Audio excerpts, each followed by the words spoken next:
भाइयों और बहनों, मुझको यहाँ जो खत दिए जाते हैं तो लंबे खत मिले तो उसको मैं पढ़ूं और पीछे उसका उत्तर दूं, ऐसे तो नहीं बन सकता है। तो मैं तो इतना ही कहूँगा कि ऐसे पत्र जो आते हैं उसको तो पढ़कर दूसरे रोज ही मैं जवाब देने लायक है तो दे सकता हूँ। इसमें अभी तो दूसरा एक बहन की तरफ से भी आ गया है, तो अभी तो मैं पढ़ नहीं सकता हूँ, तो उसमें तो आपका वक्त जाएगा और मेरा भी जाएगा। इसमें वो लिखा है, वो जो लियाकत अली खान साहब से मिला था और उन्होंने बात की थी, इतना तो मैंने पढ़ लिया। उस बारे में उन्होंने लिखा है कि अभी तुमको पता नहीं चला है कि काठियावाड़ में तो कुछ भी नहीं हुआ है। अभी वो भाई अगर हमेशा यहाँ आते हैं तो सुनते हैं, पढ़ते हैं तो भी सुनते हैं कि ऐसा तो नहीं हम कह सकते हैं काठियावाड़ में कुछ भी नहीं हुआ है। कल तो मैंने आपको कहा कि सामरदास गांधी ने मुझको तार भेजा कि जो तुमको बयान मिला है ऐसा तो कुछ हुआ ही नहीं है। तो हुआ है, उसका उन्होंने दे लिया, कहा इतना तो हुआ है। लेकिन जो वो अखबारों में आ गया पाकिस्तानी और पीछे वहां से मुझको तार छूटा मुसलमानों की तरफ से, वो भयानक चीज थी। तो वो भयानक चीज अभी नहीं रही है। लेकिन सामरदास ने तो ये भी लिखा था कि मैं दूसरा तार भेज देता हूँ, तो दूसरा तार आ जाए।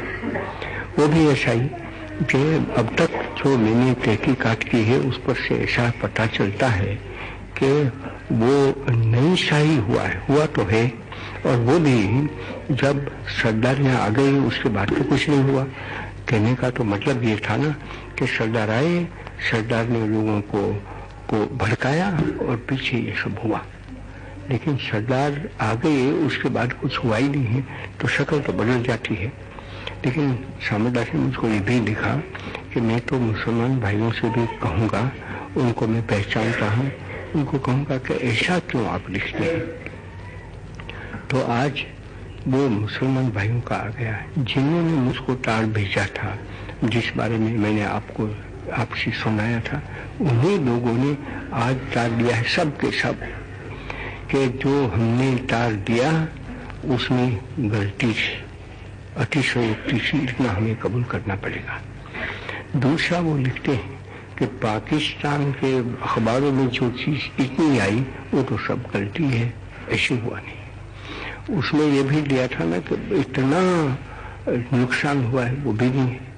और मुसलमान यहाँ भड़क उठे हैं और सब दहशत में पड़े हैं, ये भी बात सही नहीं है। इतनी बात तो वो लिखते हैं। तो मुझको बड़ा अच्छा लगा कि यहाँ तक, क्योंकि मैंने तो कह दिया कि मुसलमान भाई के लिए मैं जो हो सकता है वो तो कर रहा हूँ, क्योंकि मैं समझता हूँ कि जो गिर गए हैं उनको हमारे लात मारनी नहीं चाहिए, लेकिन जो गिर गए हैं उनको उठाना वो हमारी इंसानियत बताता है, हमारी मोहब्बत बताता है, और हम अच्छे हैं, सभ्य हैं, शरीफ हैं, वो बताता है।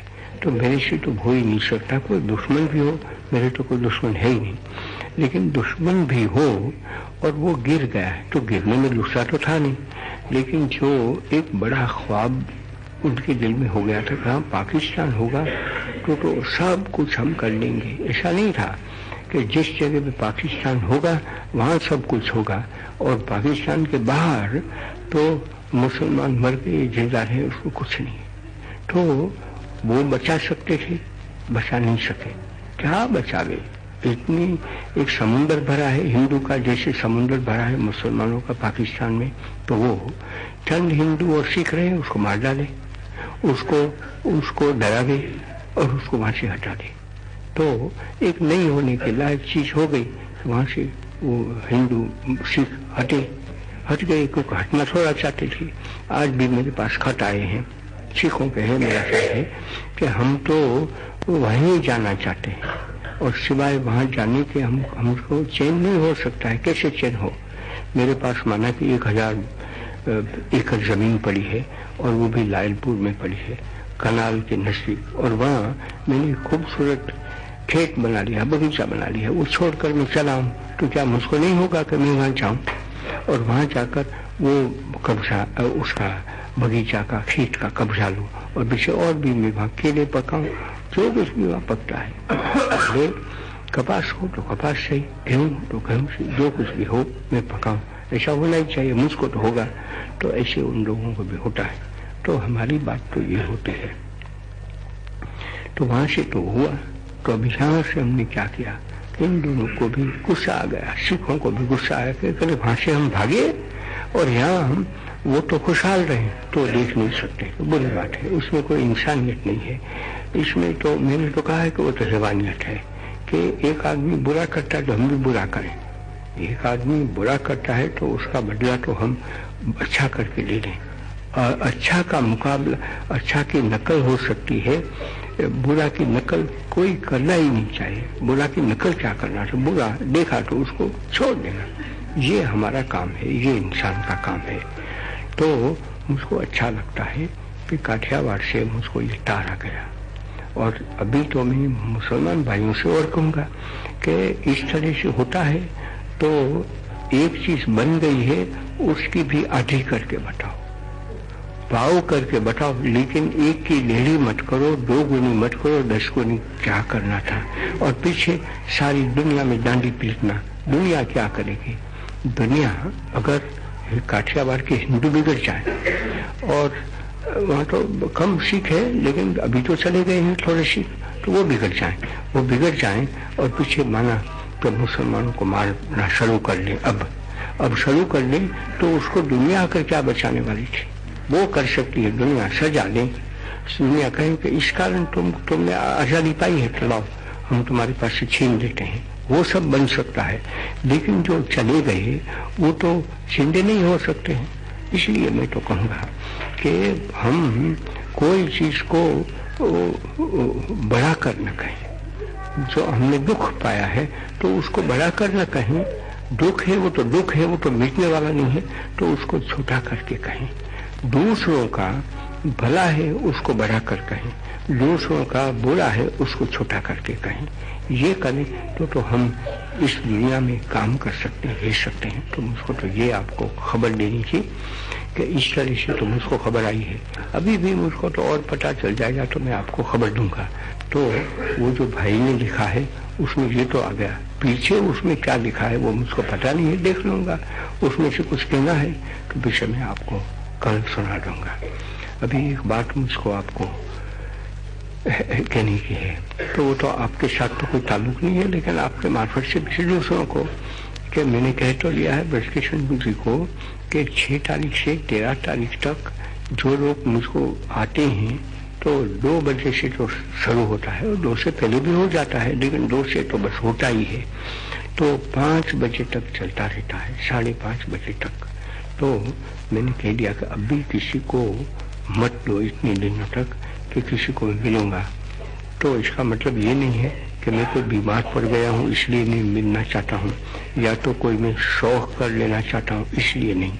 लेकिन मेरे पास तो कई महीनों से बात तो चल रही थी कि 3-4 मीटिंग होनी चाहिए। मैं तो वहाँ जा नहीं सकता हूँ सेवाग्राम, तो बच्चे यहाँ आते हैं। तो कस्तूरबा संघ की कल से शुरू होती है, वो है चरखा संघ की होती है, नई तालीम की होती है, और ग्राम उद्योग संघ की। ये 4 मीटिंग होने वाली है। तो ये इतने दिनों में तो 4 मीटिंग हो जाएगी, और अच्छी तरह से हो सके तो उसमें तो वक्त जाना ही चाहिए। तो मैं उनको वक्त दूं जो पीछे मिलना चाहते हैं, उनको वक्त दूं।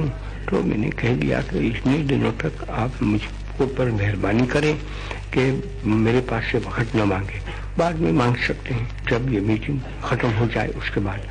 इसका मतलब ये भी नहीं होगा कि दूसरा जो मैं यहाँ काम कर रहा हूँ वो मुकुट तो रह ही नहीं सकता, वो तो मैं करूँगा। लेकिन दूसरे कोई अब आ गए, बाहर से आते हैं, वो मिलना चाहते हैं, क्योंकि मैं तो एक जू का जानवर सा बन गया हूँ कि जब वो जानवर घर रहता है तो चलो एक बड़ा जानवर आ गया है तो उसको देखने के लिए चले जाए। तो ऐसा मैं जानवर सा बन गया हूँ तो जानवर को सब देखने के लिए चले जाए। वो मैं कहता हूँ कि वो छोड़ दो, वो जानवर इतने दिनों तक घर में बैठा रहेगा, ऐसा ही सब जो कुछ भी है। लेकिन मुझको कुछ हुआ है ऐसा मानने का कोई कारण नहीं है, हुआ भी नहीं है, ये तो मैंने कह दिया।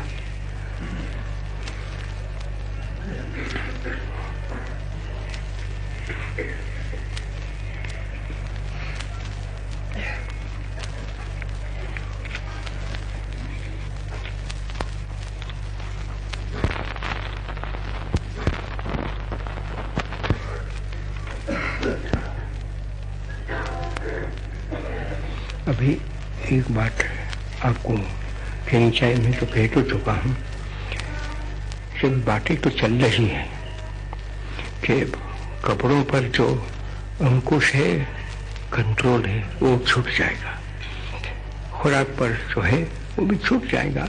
वो कोई अकल से छूटता है ऐसा तो है ही नहीं, लेकिन ये प्रवाह चला है तो सब जगह से मुझको कहते हैं कि बड़ा अच्छा है, जल्दी जितना जल्दी से छूट सकता है इतना तो अच्छा है। लेकिन ऐसा मुझको कहना भी तो चाहिए आपको कि इसमें पीछे क्या छूट गया तो अभी कुछ हमारा फर्ज रहता ही नहीं है, ऐसा नहीं है।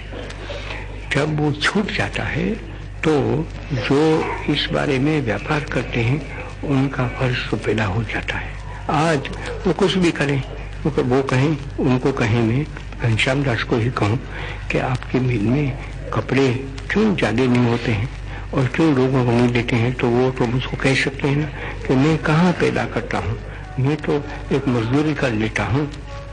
इसमें अतिशयोक्ति है ऐसा कहने में।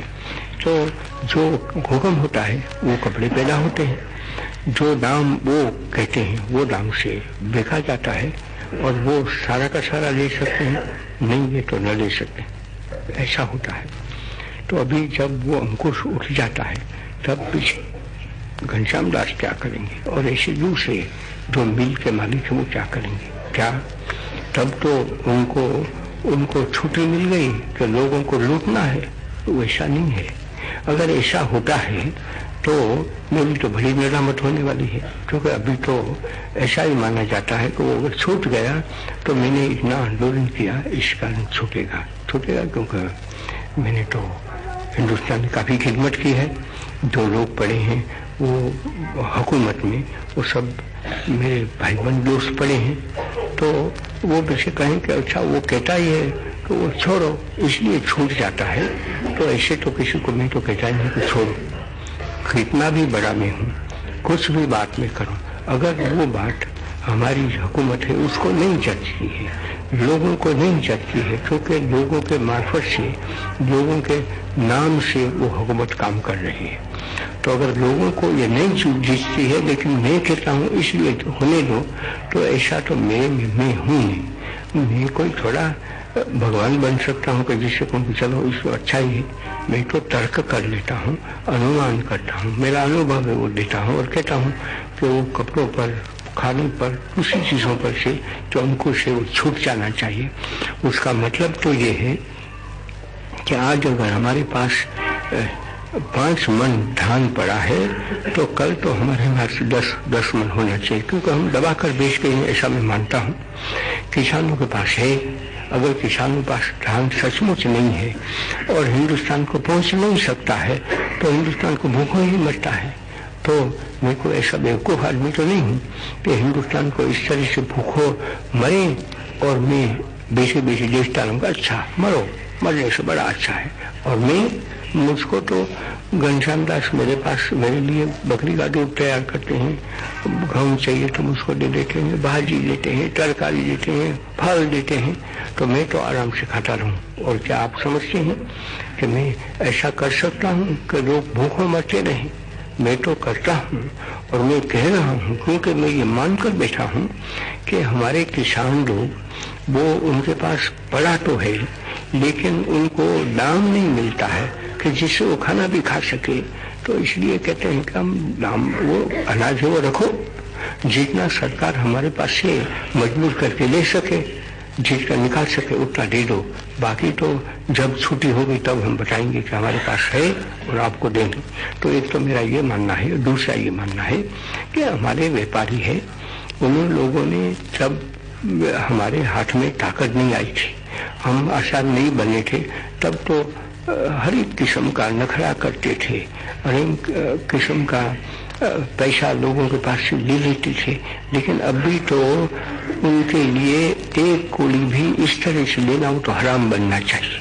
तो मैं तो ये मानकर बैठा हूँ कि जो हमारे किसान है वो अनाज निकाल देंगे, हमारे जो ताजिर, जो व्यापारी लोग पड़े हैं वो सच्चा शुद्ध कौड़ी का व्यापार करेंगे और जितना उनके हाथ में धान आ जाता है, वो गेहूँ आ जाते हैं, वो सब एन अच्छे दाम से बेचेंगे। तो पीछे किसी को भूखों मरने की बात आती नहीं है, माना। और क्या आप समझ